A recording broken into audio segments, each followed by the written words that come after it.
नमस्कार मित्रों, मैं ब्रजेंद्र कुमार आपका स्वागत करता हूं अपने YouTube चैनल अखंड भारत वास्तु सॉल्यूशंस पे।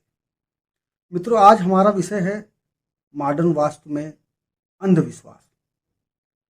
आज हमारे समाज में हर जगह जहां आप देखेंगे अंधविश्वास व्याप्त है। क्यों व्याप्त है? इसका क्या कारण है?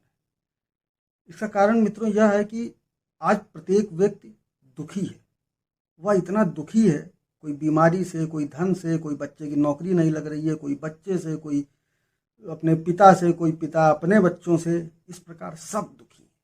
और जहाँ दुख होता है वहीं अंधविश्वास होता है। जहाँ दुख हो ही ना, वहाँ कैसा अंधविश्वास? तो वो अंधविश्वास हमारे वास्तुशास्त्र, हमारे ज्योतिष, इनमें सब में भी बहुत ही मजबूती से पकड़ बना चुका है। कुछ नमूने जैसे मैं आपको बताता हूँ कि घर में आपने घड़ी लगा रखी है, घड़ी बंद है, इसलिए आपकी किस्मत रुकी हुई है। अब इसी वजह से आपकी उन्नति नहीं हो रही है। आपने देखिए जो है बंद घड़ी घर में लगा रखी है, जिस प्रकार घड़ी बंद है उसी प्रकार आपकी उन्नति भी बंद हो गई। तो मित्रों, यहाँ पे मैं आपको ये बताना चाहता हूँ कि जो हमारा वास्तुशास्त्र है वह बहुत प्राचीन है। उस समय घड़ी नहीं हुआ करती थी, उस समय बिजली भी नहीं हुआ करती थी, उस समय व्यवसाय का मुख्य साधन सिर्फ कृषि हुआ करता था। तो जिस समय घड़ी थी ही नहीं, उस समय उन लोगों ने घड़ी के ऊपर कोई वास्तु नहीं बनाया और आज के लोगों ने उस घड़ी के ऊपर वास्तु बना दिया। आपके घर में आता है कोई वास्तुशास्त्री, बोलता क्या है? पूरब का मकान आपके घर से ज्यादा आगे निकला हुआ है, इसलिए आपके घर की उन्नति रुक गई। अरे भाई, पहले ये तो देखो, जो पूरब के घर में रहता है उसकी खुद की उन्नति मुझसे कम हो रही है, तो उसकी वजह से मेरी उन्नति क्या रुक जाएगी? अरे वो मकान क्या मेरे घर में बहने वाली हवा को रोक लेगा या वह सूर्य के प्रकाश को रोक लेगा? नहीं मित्रों, यह सब अंधविश्वास है। इस अंधविश्वास में नहीं पड़ना है। एक जगह मैं सुन रहा था कि एक व्यक्ति का दक्षिण पश्चिम का द्वार होता है, मुख्य द्वार, वहां से उनकी एंट्री होती है। तो उसमें कह रहे हैं कि प्रिज्म बना लीजिए, प्रिज्म बना के इसको आप लगा लीजिए अपने गेटों पे, तो जो है आपकी उन्नति होने लगेगी, अन्यथा आप हमेशा कष्ट में रहेंगे। भाई साहब, प्रिज्म का एक अलग मतलब होता है, उसका एक अलग कार्य होता है। उसको गेट में लगाने से क्या फायदा होगा आपका? ये अंधविश्वास है। ये तो जादू टोना है क्या कि भैया मनी प्लांट इस कॉर्नर पर रख लीजिए तो आपकी उन्नति हो जाएगी, इस कॉर्नर पर रखेंगे तो आपको घाटा हो जाएगा। पौधे भी जो वास्तु में लगाए जाते हैं घरों में, उन पौधों का कोई कारण होता है। किसी पौधे से कोई ऐसी सुगंध निकलती है जो बैक्टीरिया को मारती है, किसी पौधे में ऐसी चीज होती है जो नमी को अपने अंदर सोखती है, किसी पौधे में ऐसी चीज होती है जो हमें एनर्जी प्रदान करती है। तो इस तरह पौधों के भी गुण होते हैं। उन गुण के कारण हम उनको घर में लगाते हैं और उनको वास्तुशास्त्र में स्थान मिला हुआ है, बहुत उच्च स्थान मिला हुआ है, जिससे हम बिल्कुल अपने भाग्य को बदल सकते हैं। अब मैं यहाँ पे दोस्तों प्रिज्म के बारे में बताया था। प्रिज्म का क्या कार्य होता है? प्रिज्म आप सबने पढ़ा होगा। प्रिज्म की ऊंचाई को अगर 3 हिस्सों में काट दिया जाए और नीचे से जो पहली हिस्से की ऊंचाई होगी, उस ऊंचाई पे यदि हम कोई भी डेड बॉडी भी रख देते हैं तो वो जल्दी नहीं सड़ेगी, उसको सड़ने में काफी समय लग जाएगा। क्यों? क्योंकि प्रिज्म की दीवालों पे पड़ने वाली जो रोशनी होती है वो अपना पथ परिवर्तित करके सीधे उसी स्थान पे जाती है। जब हम ऊंचाई के 3 हिस्सों को बांट देते हैं तो सबसे नीचे से जो बीच का हिस्सा और सेंटर, प्रिज्म के सेंटर का वो जो पॉइंट होता है, उस पॉइंट पे ही सारी एनर्जी रिफ्लेक्ट होती है उससे। तो प्रिज्म का ये है। अगर कोई आपको एग्जाम्पल या कोई आपको इसके ऊपर अपने घर में कोई एक्सपेरिमेंट करना हो तो मैं आपको बताता हूँ। एक स्क्वायर डब्बा बनाइएगा और एक प्रिज्म बनाइएगा। लकड़ी का प्लाई का बनवा लीजिएगा, सस्ते प्लाई का या दफ्ती का बनवा लीजिएगा। आप एक बनवाइएगा, आप प्रिज्म एक बनवाइएगा, एक स्क्वायर डब्बा। स्क्वायर डब्बे के नीचे एक केला रख दीजिएगा और एक प्रिज्म के नीचे केला रख दीजिएगा और उसका रोज जो है अध्ययन करिएगा कि क्या केले में फर्क पड़ रहा है। आप देखेंगे करीब 1 सप्ताह में जो स्क्वायर डब्बे के नीचे केला रखा है बिल्कुल सड़ चुका होगा, बेकार हो चुका होगा। पर जो प्रिज्म के अंदर केला आपने रखा था वह जो है वो पूर्ण रूप से बेकार नहीं हुआ होगा, सड़ा नहीं होगा। सड़ा तो होगा, जरूर सड़ेगा वो, पर पूर्ण रूप से नहीं हुआ होगा। तो प्रिज्म यह काम करता है। यदि आप अपने डाइनिंग रूम में प्रिज्म नुमा आकार देते हैं और उसके नीचे बैठ के खाते हैं, सेम उसी ऊंचाई पे, जिस ऊंचाई पे प्रिज्म जो है लाइट का रिफ्लेक्शन करके जिस पॉइंट पे भेजता है। तो मित्रों मैं आपसे ये कहूँगा कि आपका खाने में बैक्टीरिया वगैरह नहीं पनपेगा, खाना आपके शरीर को फायदा करेगा, आपके शरीर को स्वस्थ रखेगा और आप और एनर्जेटिक होंगे। तो प्रिज्म का काम वहाँ पे होता है, ना कि गेट पे लगा देने से। गेट पे लगा देने से कोई चमत्कार कर देगा प्रिज्म कि उसके अंदर कोई बैठा हुआ जो देख रहा है कि जो है वो चमत्कार कर देगा, वहाँ पे जो बुरी लोग आ रहे होंगे उनको सबको मार के भगा देगा वो प्रिज्म, कुछ ऐसा कर देगा चमत्कार। तो ये फिजूल की बातें, ये सब बातें हम लोगों को नहीं सोचनी चाहिए। अब कहते हैं भाई साहब आपके घर की जो है उन्नति इसलिए रुकी हुई है, आपके उत्तर की दीवार बड़ी ऊंची है या पूरब की दीवार बहुत ऊंची है। अरे बहुत ऊंची है, बाउंड्री वॉल है, बाउंड्री वॉल एक हद तक ऊंची होती है और उतनी ऊंचाई जरूरी होती है, उससे आपके घर के अंदर की ऊर्जा रुक जाएगी। क्या ऊर्जा उत्तर पूरब से ही आती है? क्या एनर्जी उत्तर पूरब से ही आती है? पश्चिम और दक्षिण से नहीं आती है। तो यहाँ पे मैं आपको बता देना चाहता हूँ, ऊर्जा और एनर्जी सभी दिशाओं से आती है। इसमें आपको यह जानने की बात है कि सूरज का मूवमेंट कैसे होता है। जब सर्दी के समय होता है तो सूरज थोड़ा नीचे नीचे से जाता है, यानी कि पृथ्वी से वो लमसम अपना एंगल बनाता होगा 45 डिग्री से 65 डिग्री के बीच में। और जब गर्मी का समय होता है तो अगर हम पृथ्वी से अपनी सतह से अगर उसका एंगल देखेंगे तो वह एंगल लमसम आ जाता है हमारा 75 से 90 डिग्री के आसपास। 90 के अंदर ही रहेगा लेकिन 75 तक और 75 से ऊपर वह होता है। तो क्या होता है, गर्मियों में सूरज सीधे हम लोगों के सर के ऊपर होता है और सर्दियों में सूरज जो होता है वो थोड़ा सा दाएं होता है। तो हमें किस तरह ऊर्जा का संचय अपने घर में करना चाहिए? उत्तर पूर्व की तरफ से सुबह का जो सूरज की किरणें आए उनको अपने घर के अंदर प्रवेश देना चाहिए और शाम को पश्चिम की तरफ जब सूरज डूब रहा हो दक्षिण पश्चिम की ओर, तो उस तरफ से शाम की जो धूमिल सी जो रोशनी होती है सूरज की, उसको अपने घर में संचय करना चाहिए। सर्दियों में जब दक्षिण की भीषण गर्मी होती है उसको अपने घर के अंदर संचय करना चाहिए।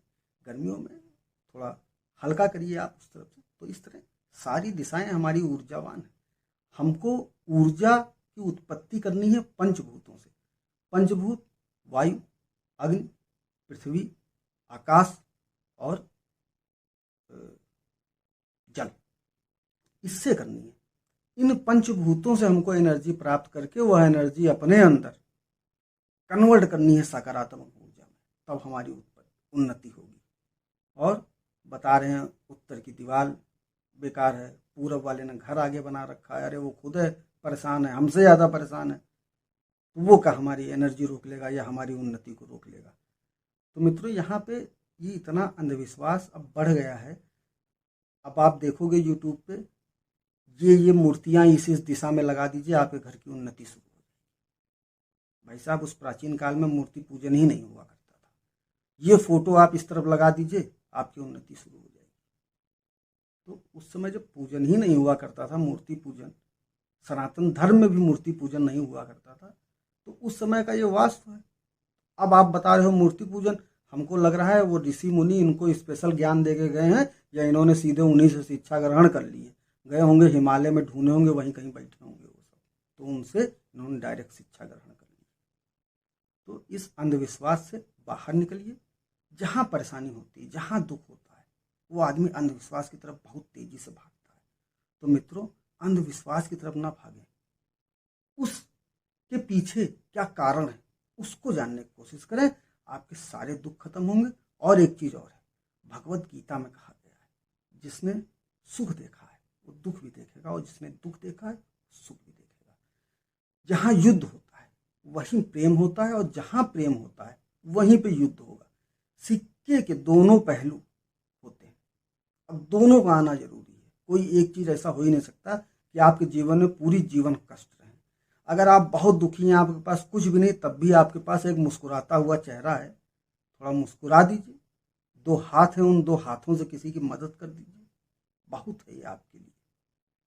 क्या जरूरत उसमें कि हम रुपया ही दान में दे दें, बहुत पैसा दे दें या उसकी बहुत घर बनवा दें, ये कोई ज़रूरत नहीं है। आपके पास कुछ नहीं तब भी आप दान दे सकते हैं, बिल्कुल दे सकते हैं। तो अंधविश्वास की तरफ कतई ना बढ़ें। आजकल मैं देख रहा हूँ ज्योतिष बता रहे हैं 9 किलो उड़द जा करके और किसी ब्राह्मण को दान कर जाना। मैक्सिमम उनके दान उसी को रहेंगे, किसी ज्योतिषी को, किसी ब्राह्मण को, पूरा ग्रुप बना हुआ है, उन्हीं को दान करना और किसी को मत देना। अरे भाई जरूरतमंद को दीजिए, जिसको उस अन्न की आवश्यकता है उस व्यक्ति को उस अन्न को दीजिए, गरीबों को दीजिए। आज मंदिरों में एक आदमी यदि 10 रुपए देता है, एक दिन के अंदर करोड़ों आदमी आता है। आप गिन लीजिए एक दिन के अंदर कितना पैसा आता है मंदिरों के अंदर। और हमारे देश में भूख से गरीब मरे जा रहे हैं। तो अंधविश्वास से बाहर निकलिए। भूत प्रेत उतरवाने चले जा रहे हैं, वो बाबा भूत उतार देते हैं, वो बाबा भूत, यह एक प्रकार की बीमारी है। और इस बीमारी का भी पूर्ण इलाज मेडिकल साइंस के पास नहीं है। कई और बीमारियां हैं जिनका पूर्ण इलाज भी मेडिकल साइंस के पास नहीं है। और यह एक प्रकार की ऊर्जा होती है, निगेटिविटी जो आपके शरीर के अंदर है, इसको निकालने का जो वो लोग तरीका अपनाते हैं, वो कोई उनके पास मंत्र, कोई शक्ति, कोई पावर नहीं होती जिससे वो निकालते हैं। सिर्फ वो आपके दिमाग से खेलते हैं, उस दिमाग से खेल करके आपके दिमाग से उस भूत प्रेत को निकाल देते हैं। इस तरह मैंने भी किया है 1-2 जगह, और वो लोग सही भी हुए। क्यों? क्योंकि जिनके बीच में आपका बच्चा आपके साथ रहता है, हो सकता है वो आपका कहना ना माने और वो दूसरे का कहना मान लेता है कभी कभार कि हाँ भाई बगल वाले अंकल जी बोल रहे हैं, इनका कहना मानना चाहिए, सही बोल रहे हैं। तो इसलिए अंधविश्वास से आप बहुत दूर रहिए। अपने मकान को बर्बाद मत कीजिए। इन लोगों के चक्कर में आप इतनी तोड़फोड़ अपने मकान में करवा देते हैं कि उसका रिनोवेशन में इतना पैसा लग जाता है। उतने पैसे में तो एक आर्किटेक्ट की आप फीस दे करके अपने मकान को दोबारा बनवा लीजिए। ऐसी ऐसी मैंने स्थिति थी, पूरा पूरा मकान टूट गया है ऊपर से नीचे तक।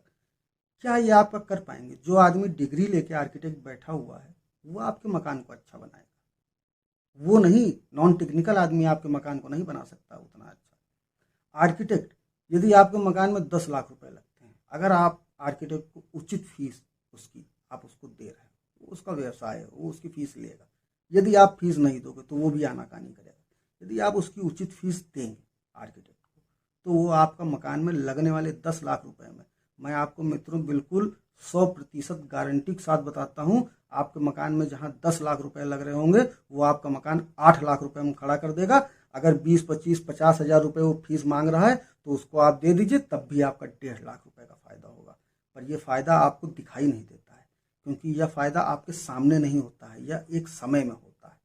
तो और मकान, कई लोग कहते हैं भाई अरे उसने कम सरिया लगाई थी, हम ज़्यादा सरिया के चक्कर में जो हमारा मकान अब मजबूत रहेगा। तो एक बात हमको बताइए, अगर स्लैब 5 इंच की पड़ती है, 4 इंच से 5 इंच की, उसको 10 इंच की बना देंगे तो वो अपने ही वजन से गिर जाएगी।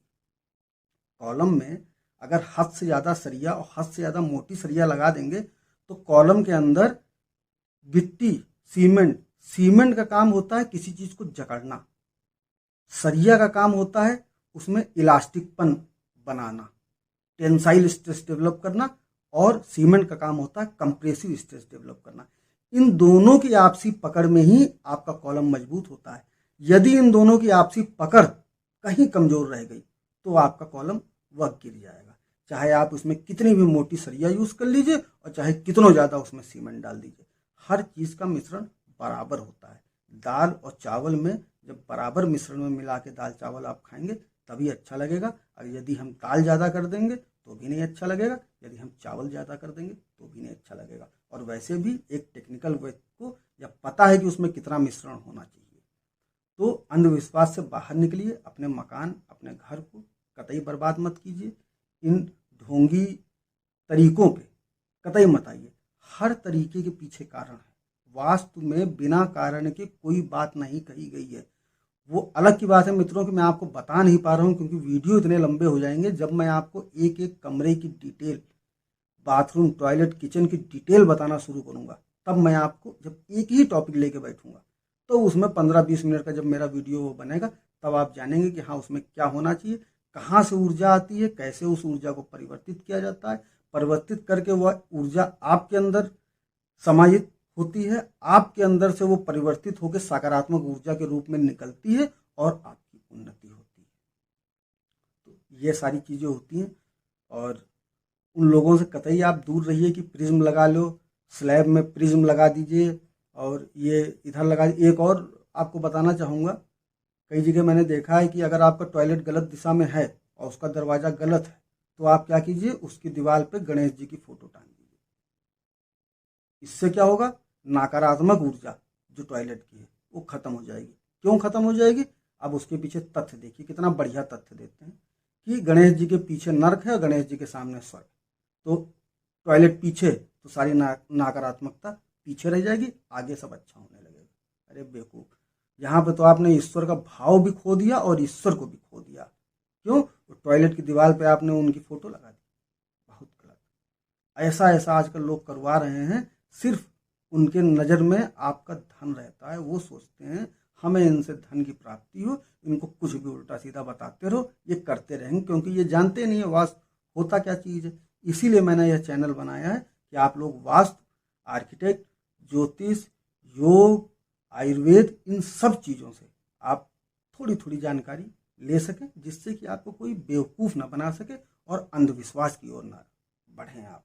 दुख जरूर होते हैं, दुख अंधविश्वास की ओर आपको लेके जाता है, पर संयम रखिए, हिम्मत से काम लीजिए। अगर दुख है, आपने देखा है, सुख भी आप जरूर भोगेंगे। मेरी पूरी उम्मीद है कि आप सुख जरूर भोगेंगे। और भगवत गीता को अगर ध्यान से पढ़ेंगे तो उसमें हर चीज़ का मतलब बहुत अच्छे से लिखा हुआ है। कुछ लोग उसको भगवान कृष्ण के कहे हुए वचन मानते हैं, कुछ लोग कहते हैं कि इसको जो है किसी व्यक्ति ने लिखा है। मैं यह कहता हूँ, रामायण किसी ने भी लिखी हो, महाभारत किसी ने भी लिखी हो, कृष्ण को किसी ने भी बनाया हो या लिखा हो या वो भगवान हो, मैं ये कहता हूँ एक अच्छे इंसान बनिए। जो अच्छाइयाँ हैं समाज में उनको अपनाइए। जो ईश्वर, मैं तो उनको ईश्वर ही कहता हूँ, कृष्ण भगवान को, तो उनके मुंह से वो वचन निकले हैं, उन वचनों में जो आपके लिए अच्छी बातें उनको आप अपनाइए, जो आपको ना अच्छे लगे उनको आप छोड़ दीजिए। पर उस पर तर्क वितर्क मत कीजिए कि वह इंसान ने लिखी है, कि वह भगवान के वचन है, कि वह किसके वचन है। इससे कोई हल नहीं मिलने वाला है। आपको जहाँ से जो अच्छी चीज़ लगे आप उसको ग्रहण कीजिए, हर अच्छाइयों को आप ग्रहण कीजिए और अपनी आत्मा और अपने मन की ऊर्जा को सकारात्मक ऊर्जा में परिवर्तित करते रहिए। वैसे तो आत्मा ये कार्य में लगी रहती है, सिर्फ आपका मन जो है वो विचलित होता है। तो इसी के साथ मैं आपसे विदा लूँगा। फिर यही कहूँगा, अंधविश्वास से दूर रहिए, कारण जानिए, समझिए उस चीज़ के पीछे क्या कारण है, तब उसको अपनाइए। और दुख के बाद सुख हमेशा आता है। नमस्कार।